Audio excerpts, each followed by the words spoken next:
Thank you sir. ఈ ఈ ఈరోజు మాట్లాడే ఆ టాపిక్కే చాలా ఇరిటేటెడ్గా అనిపిస్తుందండి. షట్ డౌన్ అంటున్నారు. ఆ, ఈ ఈ ఒక రకంగా అంటే మనం మీడియా ముఖంగా మాట్లాడలేము, కానీ ఒక రకమైన గోల కింద అనిపిస్తుంది. ఇబ్బందికరమైన పరిస్థితులు మనల్ని చాలా ఇరిటేట్ చేస్తున్నారు. ఏంటి సార్ ఇది షట్ డౌన్ ఏంటి, మళ్ళీ కొత్త రూల్సా, ఏం జరుగుతుంది అసలు? గవర్నమెంట్ షట్ డౌన్ అన్నది మీకు ఇండియన్స్ కి అంత సుపరిచితం కాదు. కానీ అర్థం మాకు కావట్లేదు, అందుకే అసలు ఏంటో. అయితే మాకేందంటే గవర్నమెంట్ షట్ డౌన్ అన్నది మేము ఛానల్ నుంచి చూస్తున్నాం. కాకపోతే ఎప్పుడు కూడా 2 రోజులు 1 రోజు అట్లా అయ్యి ఒకప్పుడు నెల రోజుల దాకా పోయింది. మాక్సిమం 30 ఏళ్ళ నెల రోజులు మాక్సిమం పోయింది. ఇప్పుడు దాదాపు 2-3 వారాల దాకా ఇది కూడా వస్తుంది. ఇప్పుడు గవర్నమెంట్ షట్ డౌన్ ఏంటంటే పార్లమెంటరీ సిస్టమ్ మీ దగ్గర వేరే ఉంటది, మా దగ్గర ప్రెసిడెన్షియల్ సిస్టమ్ ఉంటది. అంటే ప్రెసిడెంట్ పార్లమెంట్ రాడు.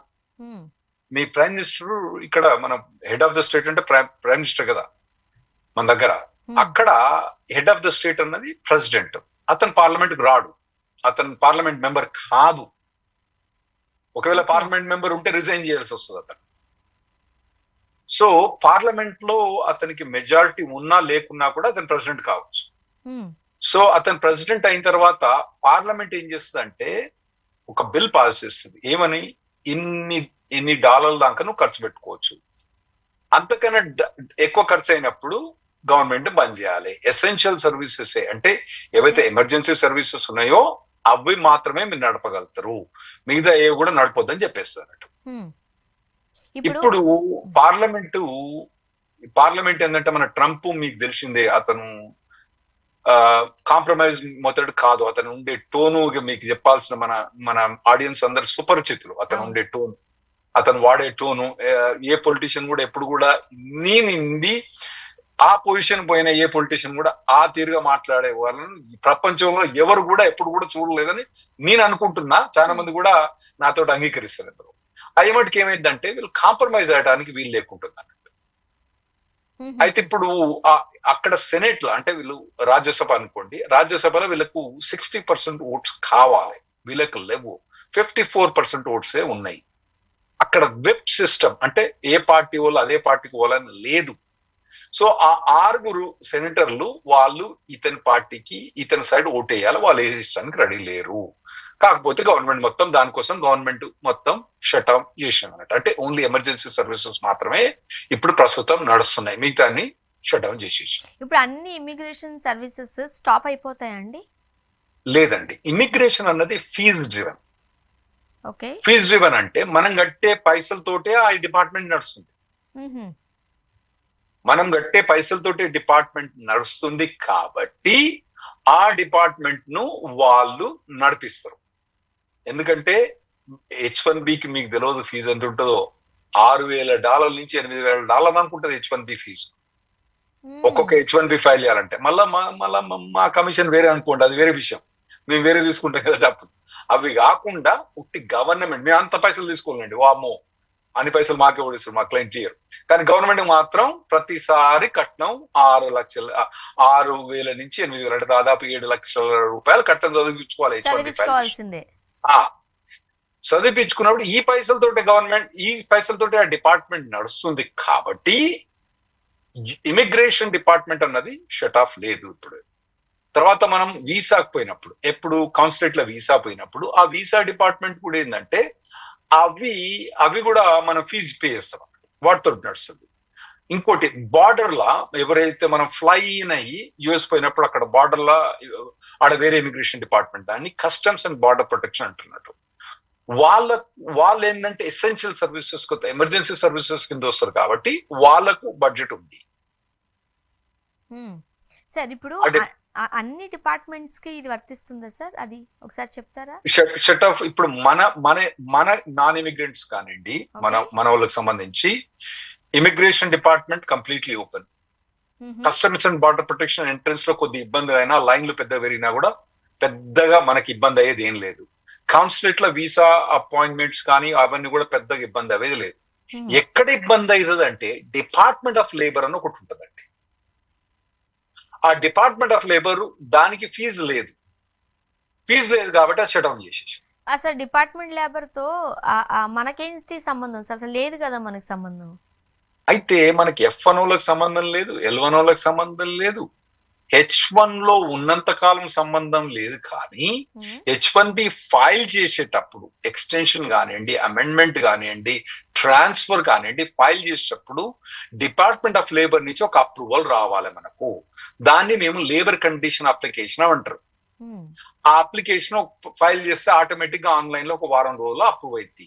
ఆ అప్రూవల్ తీసుకుపోయి ఇమిగ్రేషన్ దగ్గర తీసుకుపోతాం. ఆ లేబర్ డిపార్ట్మెంట్ ఏం చెప్తారంటే, కంపెనీ మేము పే చేసే శాలరీ అమెరికన్స్ కు పే చేసే శాలరీ కన్నా తక్కువ కాదు, మేము H1B ఫైల్ చేస్తే అమెరికన్స్ కు నెగటివ్ ఎఫెక్ట్ కాదు అని ఒక డాక్యుమెంట్ సైన్ చేసి లేబర్ డిపార్ట్మెంట్ కు, అందులో వేరే వేరే ప్రివేలింగ్ వేజ్ అయిన ఉంటాయి అవన్నీ సబ్మిట్ చేసిన తర్వాత వారం రోజులు వాళ్ళు అప్లై చేసిన తర్వాత ఆ డాక్యుమెంట్ పట్టుకుపోయి మేము H1B ఫైల్ చేయాలి.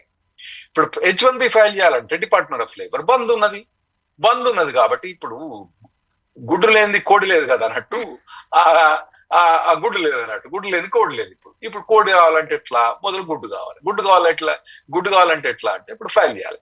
ఇప్పుడు స్పెషల్ ఇబ్బంది ఏమందంటే, ఒక పర్సన్ ఒక కంపెనీ ఏ నుంచి కంపెనీ బి పోవాలంటే ఇప్పుడు పోరాదు. ఒకవేళ H1B ఎక్స్పైర్ అవుతుంది అనుకోండి, అతని H1B October 30th ఎక్స్పైర్ అవుతుంది. మరి ఇప్పుడు ఎక్స్టెన్షన్ చేయాలంటే ఇదివరకు ఫైల్ చేసినా పర్వాలేదు, ఇప్పుడు ఫైల్ చేయదలుచుకుంటే లేబర్ కండిషన్ అప్లికేషన్ అప్రూవల్ రాదు. గుడ్డు లేదు కోడి లేదు కాబట్టి మనం ఇమిగ్రేషన్ ఫైల్ చేయాలి కాబట్టి వాళ్ళకి ఇబ్బంది అవుతుంది. ఓకే సార్, ఇంకొకటి టంగ్ ట్విస్ట్ అవ్వలేనిది ఒకటి కూడా వింటున్నాం, నాన్ ప్రొటంక్.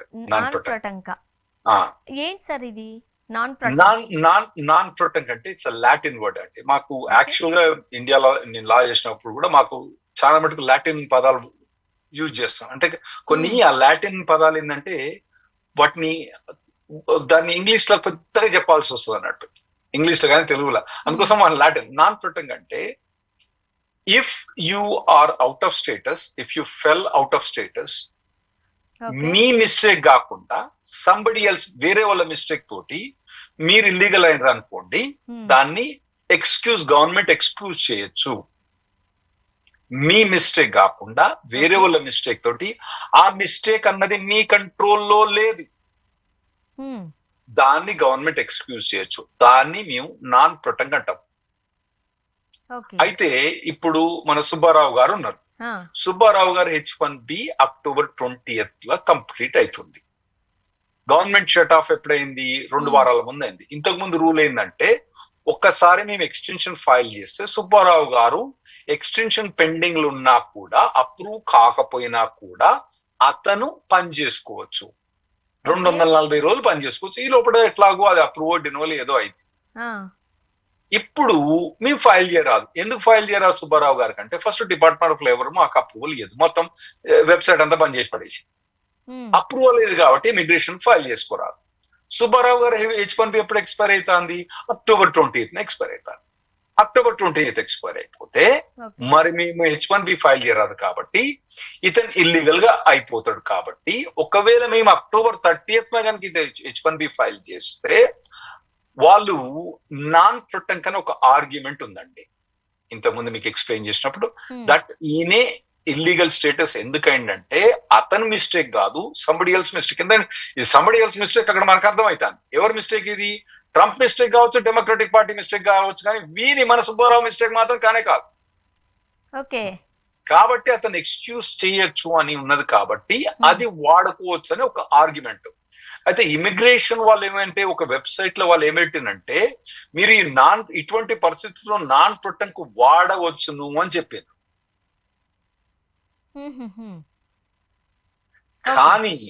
కానీ స్వర్ణ గారు, ఈ మీడియా తోటి నేను చెప్పేది ఏంటంటే, మీరు ఎవరైతే తింటున్నారో, ఈవెన్ దో గవర్నమెంట్ చెప్పినా కూడా, USCIS చెప్పినా కూడా, మీరు ఈ ఆర్గ్యుమెంట్ వాడకండి, ఈ ఆర్గ్యుమెంట్ వాడకండి, యూజ్ చేయకండి. ఎందుకంటే ఈ నాన్ ప్రొటెంక్ అన్నది గవర్నమెంట్ ఒక డిస్క్రియేషన్. అంటే వాళ్ళు అప్రూవ్ చేయవచ్చును, చేయకపోవచ్చును. బట్ ఇంకోటి ఏంటంటే, నాన్ ప్రొటెంక్ అని మీరు గవర్నమెంట్ దగ్గర పోయినప్పుడు ఏం చెప్తాండ్రు? నేను ఇల్లీగల్ గా ఉన్నా ఈ దేశంలో, మనకు మనమే చెప్పుకుంటున్నాం మనం ఇక్కడ. అంటే మీరు ఏం చెప్తానంటే నేను మటన్ను ఓకే నన్ను తినకు సింహమా నన్ను తినకు అన్నట్టుంది. అయితే ఇదివరకు ప్రభుత్వం బైడెన్ ప్రభుత్వం అటువంటి ప్రభుత్వంలో ఉంటే మేము సక్సెస్ఫుల్ గా మేము చెప్పేవాళ్ళం, అరే నాయన పర్లేదురా నాయన నాన్ ప్రొటెక్ట్ వాడొచ్చురా అని చెప్పేవాళ్ళం. కానీ ఇప్పుడున్న యాంటీ ఇమిగ్రేషన్ ట్రంప్ ప్రభుత్వంలో ఒకవేళ మీరు కనుక ఇది ఫైల్ చేస్తే మీకు డిపోర్టేషన్ ఆర్డర్ వచ్చే ఛాన్స్ బాగా ఉంది. నోటీస్ టు అపియర్ అని ఒకళ్ళు పంపుతారు. ఎందుకంటే ఇమిగ్రేషన్ కు వాళ్ళకి ఇప్పుడు కొత్త ఇన్స్ట్రక్షన్స్ ఏముందంటే ఎవడైతే క్లియర్ గా ఉన్నాడో వాడిని వేరే డిపార్ట్మెంట్ పంపియండి. ఈ ఎవడైతే క్లియర్ గా ఇల్లీగల్ ఉండో ఆల్రెడీ ఈ వేరే డిపార్ట్మెంట్ చదువుతాంది. ఇమిగ్రేషన్ కస్టమ్స్ ఎన్ఫోర్స్మెంట్ ఇంకో డిపార్ట్మెంట్ ఉంది. వాడు ఒక లెటర్ పంపించేస్తాడు, నాయన నువ్వు నాయన రారా నిన్ను తీసుకుపోయి శ్రీకృష్ణ జన్మస్థలంలో వేస్తా రారా అని చెప్పి వాడు నోటీస్ పంపిస్తాడు. కాబట్టి ఈ నాన్ ప్రొటెక్ట్ లీగల్ గా అలౌడ్ అయినా కూడా చాలా మంది లాయర్ చాలా టైం సక్సెస్ఫుల్ గా ఇంక్లూడింగ్ రెడ్డి నిమెన్ బ్రౌన్ కూడా చాలా సక్సెస్ఫుల్ చేసినా కానీ మేము మాత్రం ఈ ఆర్గ్యుమెంట్ ఇప్పుడు వాడదని చెప్తున్నాం అండి ఖచ్చితంగా.